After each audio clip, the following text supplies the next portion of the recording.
नवमी तिथि किसी भी महीने की, चाहे शुक्ल पक्ष की हो चाहे कृष्ण पक्ष की हो, अष्टमी और नवमी तिथि ये दो तिथियां ऐसी हैं। मान लो तुम्हारा पैसा तुमने किसी को दिया, 5 लाख 4 लाख 3 लाख 10 लाख 8 लाख 2 लाख 50,000 25,000 20,000 40,000 और वो पैसा नहीं दे रहा आपको, आप हार गए कह के कर, फोन लगा लगा कर, भैया दे दे रहे, परेशानी है, दे दे रहे भैया, हम तो परेशान हो गए, और हार गए, नहीं मिल रहा, बहुत परेशान।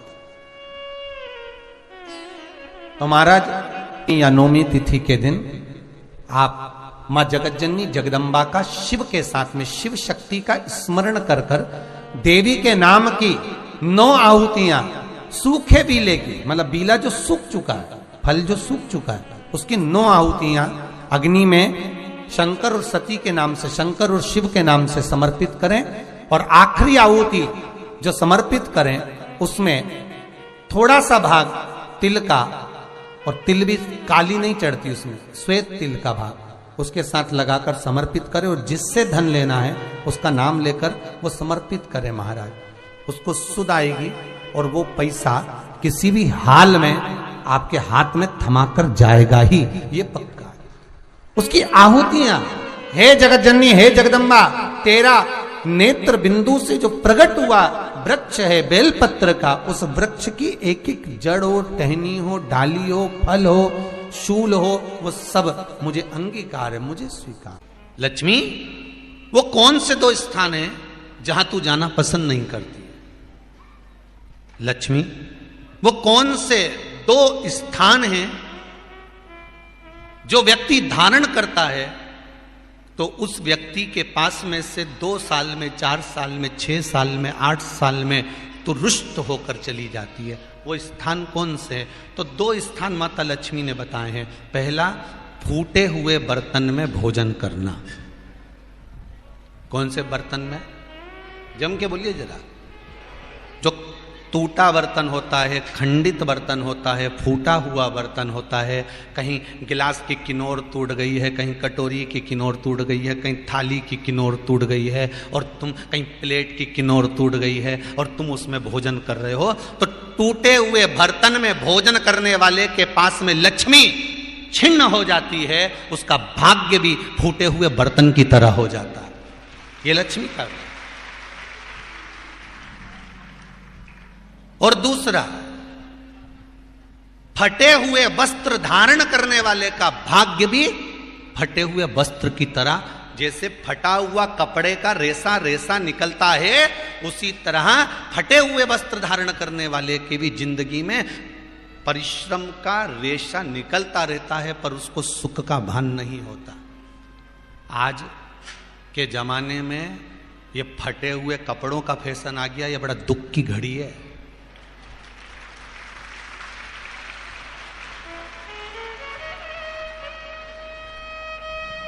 ये बड़ी दुख की घड़ी है महाराज, और लोग उसको फैशन समझ रहे हैं। पहले तो कम फटा होता था, पर आज के जमाने में तो इतना इतना फट गया,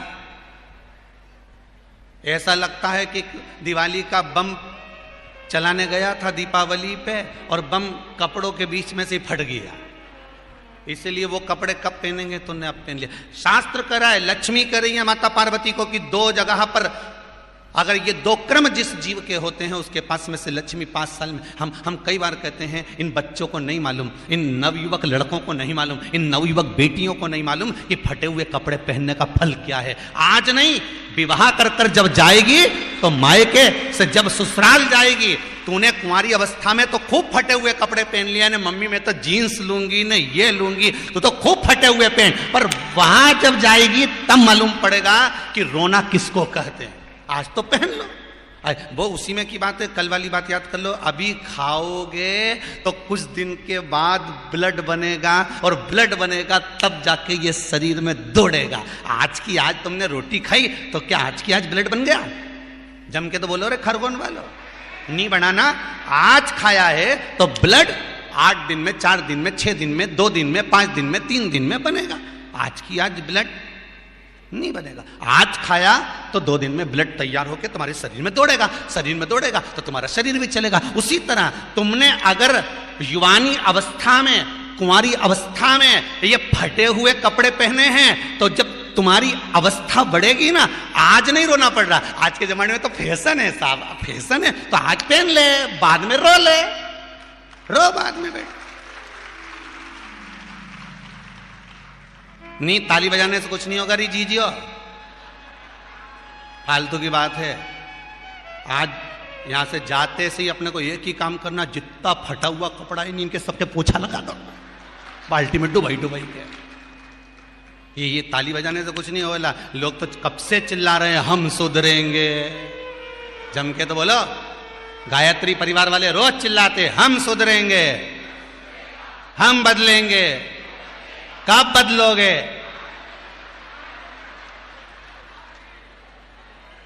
जबरदस्ती का चिल्लाता फिरो हम बदलेंगे, हम बदलेंगे। काहे के बदले? तुमसे ज्यादा तो मेहंदी बदल गई, यहां थी।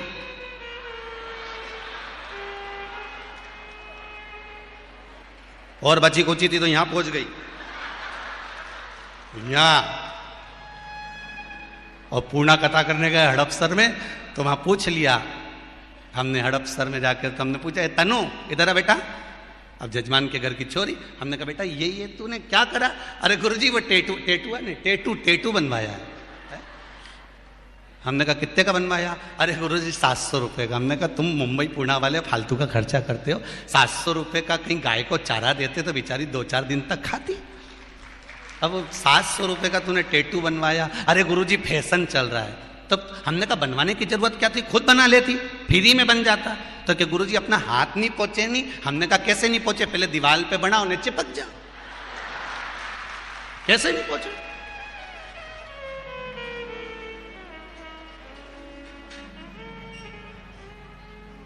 हम सुधरेंगे। अच्छे से तो अब तो तुम एक बार भी नहीं बोले। डाउन। हम सुधरेंगे, हम बदलेंगे। बस तो फिर आज बिल्कुल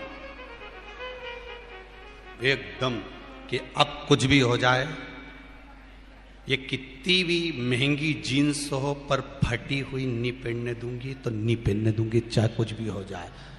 हम इतने अच्छे घर के लोग और ये फटा हुआ कपड़ा पहनेंगे? ये नंग से फट रही। और गजब की तो गजब की, अभी दिवाली पे फैशन देखा, एक का तो पूरा पांव गायब हो गया, एक ही था। राम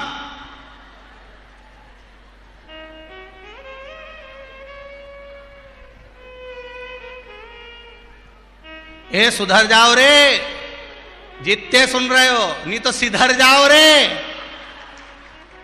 सुधरना जरूरी है।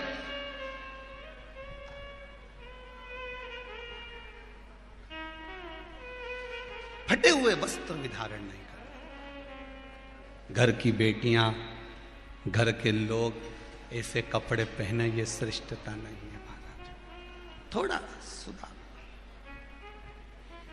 कहा शरीर को भोगना था, फिर मनुष्य क्यों ये जीव आत्मा क्यों भोग?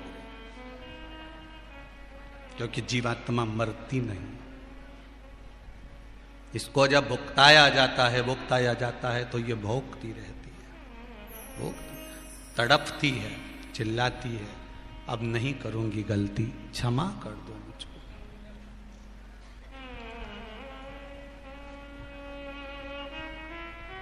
बहुत कहते। भागवत जी में लिखा है, शिव महापुराण में लिखा है, जग में रहो तो ऐसे रहो जैसे जल में कमल का फूल रहे। कीचड़ कमल के पुष्प पर नहीं लगना चाहिए। कीचड़ अगर कमल के पुष्प पर लगेगा तो श्रेष्ठ होगा क्या? नहीं। संसार में रहो मना नहीं है, ये झूठे संसार में हमें रहना पड़ेगा, परिवार में हमें रहना पड़ेगा, कुटुंब कबीले में हमें रहना पड़ेगा, सारे परिवार में तुम रहो। पर एक बात का ध्यान रखकर रहना कि हमें संसार में रहना, पर संसार का कीचड़ हमारे ऊपर नहीं लगना चाहिए। कोई तुमसे कह दे कि इससे कोई घर छूटे, इससे कोई परिवार छूटे, के रखना, 2 मिनट में छोड़ दूंगी, 2 मिनट में। तो कहां जाएगी छोड़ के? तो चिल्ला के मैं तो वृंदावन चली जाऊंगी, ने मथुरा चली जाऊंगी, ने गोवर्धन चली जाऊंगी। काय के लिए जाए? वहां कोई संत मिलेगा, उसकी शरण में चली जाऊंगी। आप लोगों की जो विचार दृष्टि है ना, यही है। बोलो सही है कि गलत है? कोई संत मिले, कोई साधु मिले, कोई तपस्वी मिले, उसकी शरण में जाऊंगी। पर शिव महापुराण तो स्पष्ट मना करती है। शिव महापुराण की कथा कहती है, तुम संत के ढूंढने के लिए वृंदावन काय को जाओ, तुम संत को ढूंढने के लिए मथुरा काय को जाओ, तुम संत को ढूंढने के लिए हरिद्वार काय को जाओ, तुम संत को ढूंढने के लिए मां काशी काय को जाओ, तुम संत को ढूंढने के लिए सीओर काय को आओ। तुम तो अपने घर में कोई ऐसा संत पैदा कर दो कि दुनिया तुम्हें ढूंढती हो। या तुम काय को जा रहे हो किसी संत की शरण में? संत अपने घर में पैदा होना चाहिए।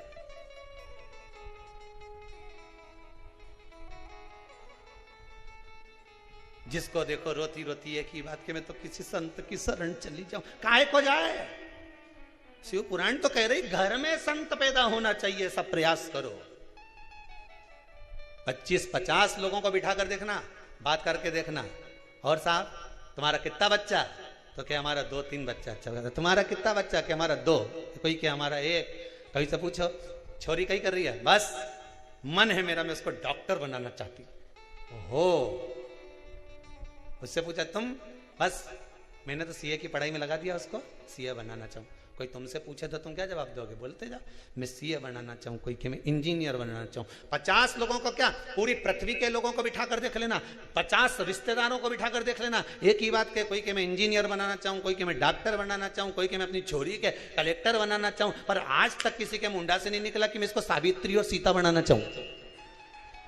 आज तक निकला किसी के मुंह से कि इसको मैं सावित्री बनाऊंगी, इसको मैं सीता बनाऊंगी, ने मेरे बेटे को प्रहलाद बनाऊंगी, ने ध्रुव बनाऊंगी, ने स्वामी विवेकानंद बनाऊंगी, ने रामकृष्ण परमहंस बनाऊंगी, ने जगत गुरु शंकराचार्य बनाऊंगी? एक के मुंडा से नहीं निकला। जिसके मुंह से निकला डॉक्टर बनाऊंगी, ने इंजीनियर बनाऊंगी, ने मैं ये बनाऊंगी, ने फलाना बनाऊंगी, ने ढिमका बनाऊंगी, है सब के मुंडा से निकले मैं ये बनाऊं। पर एक के मुंह से नहीं निकले कि मैं स्वामी विवेकानंद बनाऊंगी, मैं रामकृष्ण परमहंस बनाऊंगी, मैं जगत गुरु शंकराचार्य जैसा बनाऊंगी, मैं अपनी बेटी को सावित्री बनाऊंगी, मैं अपनी बेटी को सीता जैसी बनाऊंगी कि कहीं पर भी रहे पर मन उसका अपने पति के चरणों में लगा रहे। ऐसा बनाने का मैं प्रयास करूंगी। पर मुंडा से निकले तब तो डॉक्टर बनाऊंगी।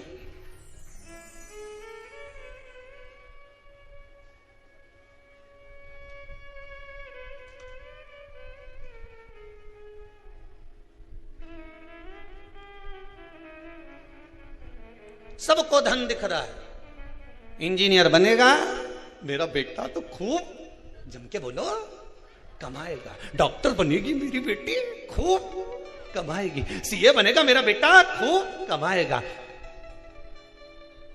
ये बनेगा तो खूब कमाएगा। एक दिन कलम और कटार दोनों में लड़ाई हो गई। कटार ने कलम से कहा कि कलम गजब की है रे तू, मैं तो साल 2 साल में एक बार लोगों को काटूं पर तू गजब करे रोज काटती फिरे। कलम रोज ना जाने कितनों को काट देती है। जिसकी पास धन नहीं, संपदा नहीं, वैभव नहीं, किसी के यहां गए साहब देखना मेरी तबीयत खराब है, कलम ने लिख दिया जाओ ये जांच कराओ, कटा कि नहीं कटा? जरा सा सिग्नेचर करा, टेंडर पास, कटा कि नहीं कटा? कटार तो केवल साल भर में 6 महीने में एक बार काटती है, पर कलम तो रोज सुबह से लेकर शाम तक काटती रहती है, ना जाने कितनों को काटती है, कितनों को। दोनों में विवाद, दोनों में लड़ाई चल रही है।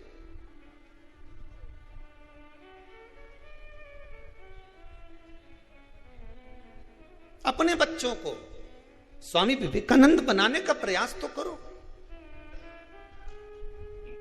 हम फिर निवेदन करेंगे बच्चों को डॉक्टर बनाओ, इंजीनियर बनाओ, सीए बनाओ, कलेक्टर बनाओ, एसपी बनाओ, डीएसपी बनाओ, तुम्हारी मर्जी, पड़े छोरा के मंत्री संतरी कलंतरी जो बनाना हो सब बनाओ। और निवेदन है अपने बच्चों को सबसे पहले संस्कारवान बनाओ। बेटा डॉक्टर बन जाएगा, क्लिनिक छोड़ कर नहीं आएगा ने डोकरी तड़प तड़प के मर जाएगी, पड़ोसी का बेटा उन संभालेगा।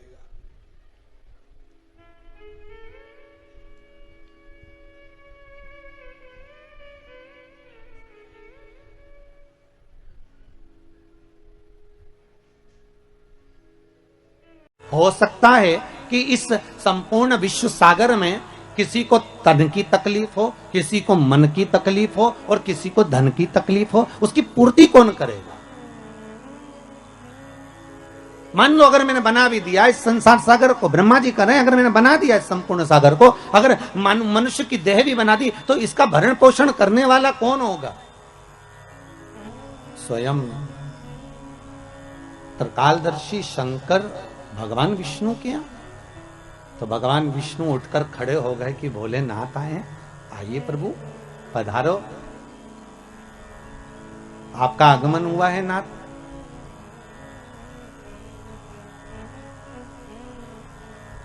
भगवान शंकर जैसे ही सामने पहुंचे तो भगवान विष्णु ने लक्ष्मी जी से कहा, लक्ष्मी संपूर्ण कार्य को छोड़ दीजिए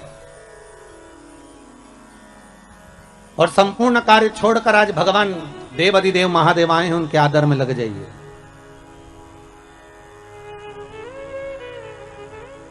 बड़ी मुश्किल से आए हैं, बड़ी मुश्किल से प्राप्त हुए हैं, जाओ इनके आदर में, इनके सम्मान में, इनके सत्कार में लग जाओ। जय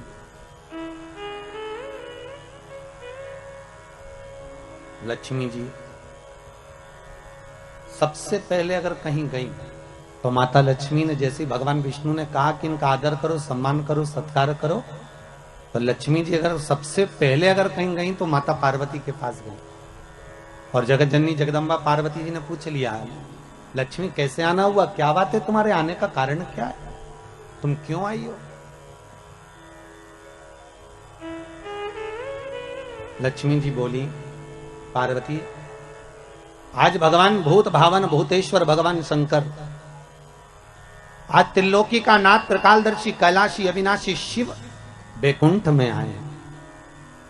पार्वती जी बोली कि शंकर और बैकुंठ?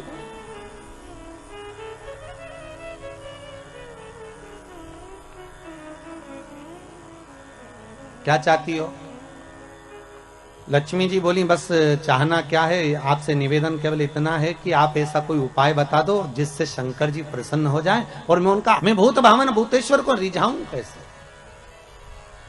मैं शंकर जी को मनाऊं कैसे, बस इतना बता। पार्वती जी के मुख से निकल गया कि एक लोटा पानी भर लो और शंकर जी पे उंडेल दो, शिव जी पे चढ़ा दो, बस शंकर तो राजी हो जाएंगे, इससे ज्यादा शंकर को चाहिए क्या?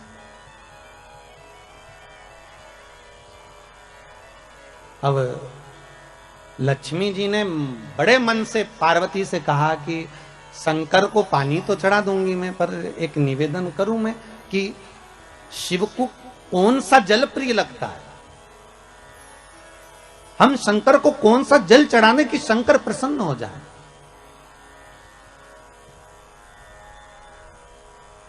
पार्वती तुम्हारे घर में अगर कोई अच्छा जल रखा हो ना तो एक पात्र भरकर हमको दे दीजिए, तो हम शिव जी को चढ़ा देंगे। और शिव महापुराण की कथा बार बार कहती है कि मंदिर जाओ तो मंदिर का लोटा उठाकर मंदिर का ही पानी भरकर मंदिर के शंकर को मत चढ़ाओ। शिव महापुराण कहती है अगर शंकर को जल चढ़ाना है तो अपने घर का जल लेकर। किसके घर का जल?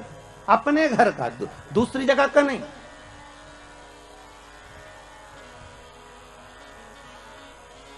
आपके द्वारा लाया गया, आपके द्वारा लेकर गया हुआ जल। अब पार्वती जी से लक्ष्मी जी ने एक लोटा पानी मांग लिया और वो जल ले जाकर लक्ष्मी जी जैसे ही पहुंची बैकुंठ में, भगवान शंकर को देखा, शंकर जी को देखकर लक्ष्मी जी ने एक लोटा पानी शिव जी पे डाल दिया। शंकर भगवान, अब अभी तो भगवान विष्णु को बोलना था हर हर महादेव, शंकर भगवान खुद बोल दिया हर हर महादेव। तो जैसे ही बोले हर हर महादेव तो भगवान विष्णु समझ गए जरूर कुछ गड़बड़ हो गई हो। तो भगवान विष्णु ने पूछ लिया भोलेनाथ जी से, प्रभु क्या बात है, आप हर हर महादेव बोल दिए। शंकर भगवान बोले बात इतनी सी है कि बताओ पानी भी हमारे घर का लेके आइए, जो चढ़ा रही है वो पानी भी हमारे घर का।